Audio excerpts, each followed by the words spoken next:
प्यारी साध संगत जियो, सर्वप्रथम आप सभी को राधा स्वामी। प्यारी साध संगत जियो, आज हम मेरा मास्टर सीरीज में अध्याय 22 शुरू करने जा रहे हैं, जो है बड़े महाराज जी का एक माँ की तरह ख्याल रखना। राधा स्वामी। बड़े महाराज जी अपनी अगाध भक्ति और असीम करुणा और अनुपम दया के साथ संगत पर अपार मेहर बरसाने वाले विख्यात और आदरणीय संत थे। वे देश विदेश के अनगिनत जीवों के लिए कष्टहर्ता और जीवनदाता थे। इतनी विशाल संगत होने के बावजूद उन्होंने प्रत्येक श्रद्धालु के सर पर स्नेह का स्पर्श किया, उनके जीवन की पीड़ाओं को हरने का दिव्य कार्य किया, जिससे हर एक शिष्य के जीवन में नई रोशनी और खुशियाँ जगमगा उठी। बड़े महाराज जी को महाराज फकीरचंद जी से भी आशीर्वाद प्राप्त था और उन्होंने कहा था, ताराचंद, मैं तुझे आशीर्वाद देता हूँ, तू हरियाणा का परम संत है। तुम्हारे पास जो कोई आए उसे प्रसाद दे देना, जिसका विश्वास होगा उसका भला हो जाएगा। इसी आशीर्वाद के मोती बिखेरते हुए बड़े महाराज जी ने दिन दुखियों के दुख निवारण हेतु अपने सभी दरवाजे खोल दिए। शारीरिक व्याधि से आध्यात्मिक व्याधि तक कुछ भी लाइलाज नहीं बचा।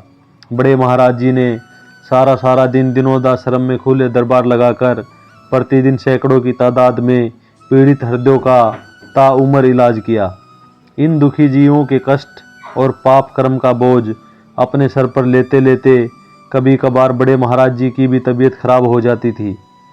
हम सब इस बात से तो भली भांति अवगत हैं कि सारी संगत अपनी शारीरिक तकलीफ से राहत पाने के लिए तुरंत बड़े महाराज जी के चरणों का आश्रय लेती थी, पर बहुत ही चुनिंदा निजी सेवकों को पता है कि जब बड़े महाराज जी स्वयं अस्वस्थ हो जाते थे तो वे अपनी मानसिक शांति और ऊर्जा पुनर्प्राप्ति के लिए केवल और केवल अपने प्रियतम गुरुमुख उनके मास्टर का संग ही तलाशते थे। इतना एतबार था उनको अपने मास्टर पर। बड़े महाराज जी को अपने मास्टर पर इस कदर यकीन था कि उन्होंने पूरी ज़िंदगी कभी किसी और के हाथ से दवाई नहीं ली। जब भी बड़े महाराज जी का स्वास्थ्य खराब होता तो वो किसी और की न तो सलाह लेते थे और ना ही उनके बताए इलाज की तरफ ज़्यादा तवज्जो दिया करते थे।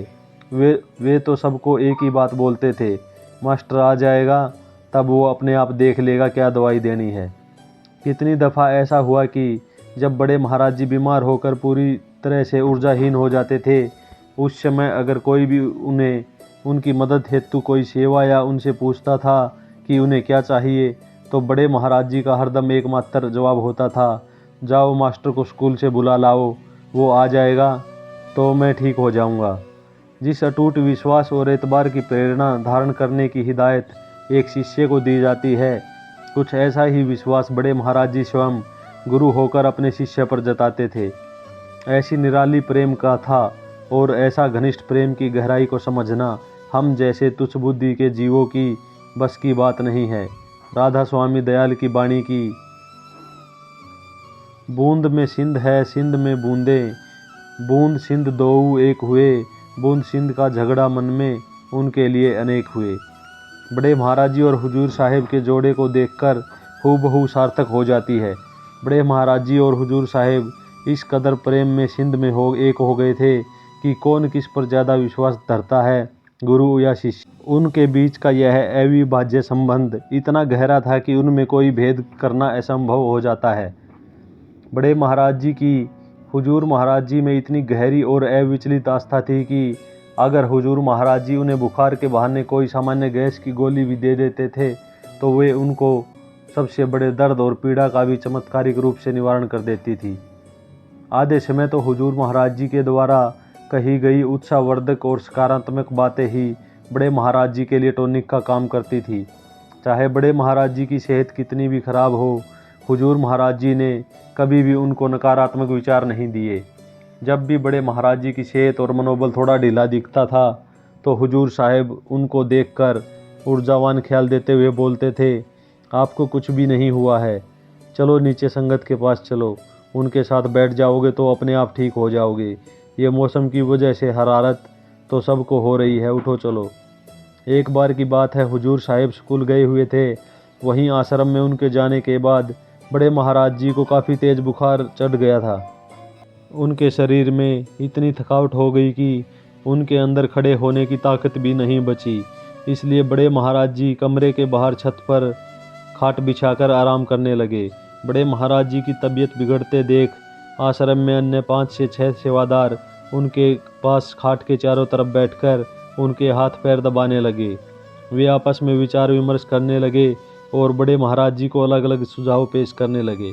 कोई बड़े महाराज जी को नई बीमारी का नाम बता रहा था कि आपको ये हो गया है, तो कोई उसका इलाज बता रहा था। कोई भिवानी से आश्रम में डॉक्टर को बुलाने की कोशिश कर रहा था, तो कोई उनको रोहतक मेडिकल में तुरंत दाखिल होने का विचार पेश कर रहा था। इतने उदासीन माहौल में बड़े महाराज जी की भी हिम्मत टूटती नजर आ रही थी। उन्होंने बड़ी भारी मन से कहा, जाओ मास्टर को स्कूल से बुला कर लाओ, वो बता देगा कहाँ चलना है। एक सेवादार फौरन हुजूर साहब के स्कूल जा पहुंचा। उसने उनको यह सूचना दी कि मास्टर जी जल्दी चलो, बड़े महाराज जी की तबीयत बहुत ख़राब हो गई है, उन्होंने आपको तुरंत बुलाया है। अचानक आई इस खबर को सुनकर हुजूर साहब थोड़ा घबराए और तुरंत आश्रम की तरफ चल पड़े। रास्ते में हुजूर साहब यही चिंतन में थे कि बड़े महाराज जी सुबह तक तो ठीक नज़र आ रहे थे, फिर अचानक उनकी तबीयत इतनी बिगड़ क्यों गई।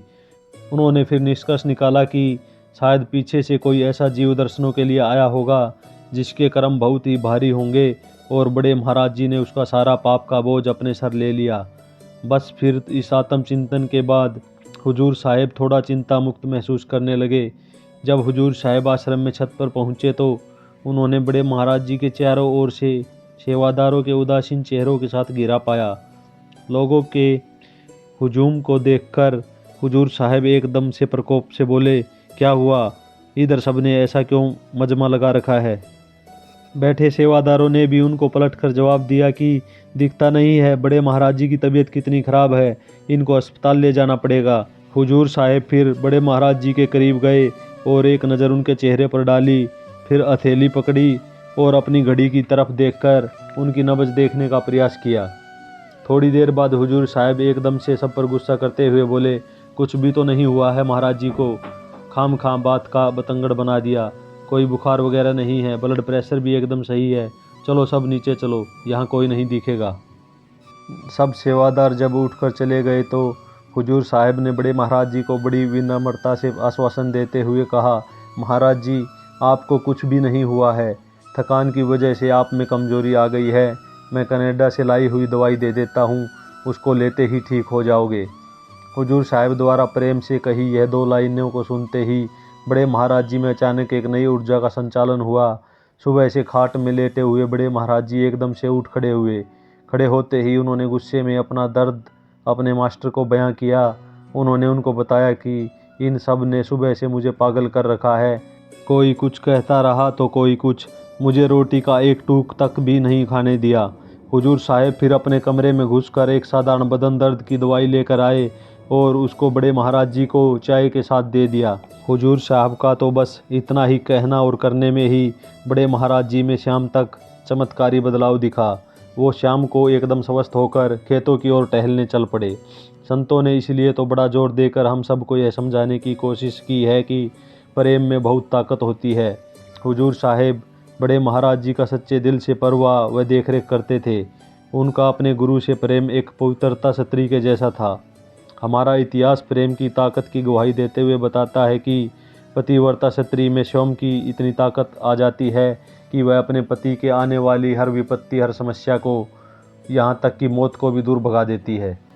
हुजूर साहब के अंदर भी गुरमुखता की यही रूहानी ताकत थी जो बड़े महाराज जी को तुरंत ठीक कर देती थी। उनके इसी प्रेम भाव की वजह से तो बड़े महाराज जी अक्सर सत्संग में कहते थे कि ये मास्टर तो मेरी माँ है। हुजूर साहब का मुश्किल वक्त में संग ही बड़े महाराज जी की आधी परेशानियाँ हर लेता था। हुजूर साहब का वही सकारात्मक और कष्ट हरने वाला प्रभाव मंडल जो बड़े महाराज जी को ठीक करता था, आज हाजिर में संगत के काम आ रहा है। नित्य प्रतिदिन आश्रम में परिश्रम में हजारों लोग रोते हुए अपने कष्टों और रोगों की पीड़ा लेकर हुजूर महाराज जी के पास आते हैं। हुजूर महाराज जी जिस तरह बड़े महाराज जी को ऊर्जा देते थे, वैसे ही सबको आशीर्वाद देते हुए आश्वासन देते हैं कि कुछ नहीं हुआ है तुझे, ठीक हो जाएगा। और उनके मात्र ये कह देने से अनगिनत लोग रोज़ हंसते हंसते हुए वापस अपने घर रोग मुक्त होकर जाते हैं। राधा स्वामी।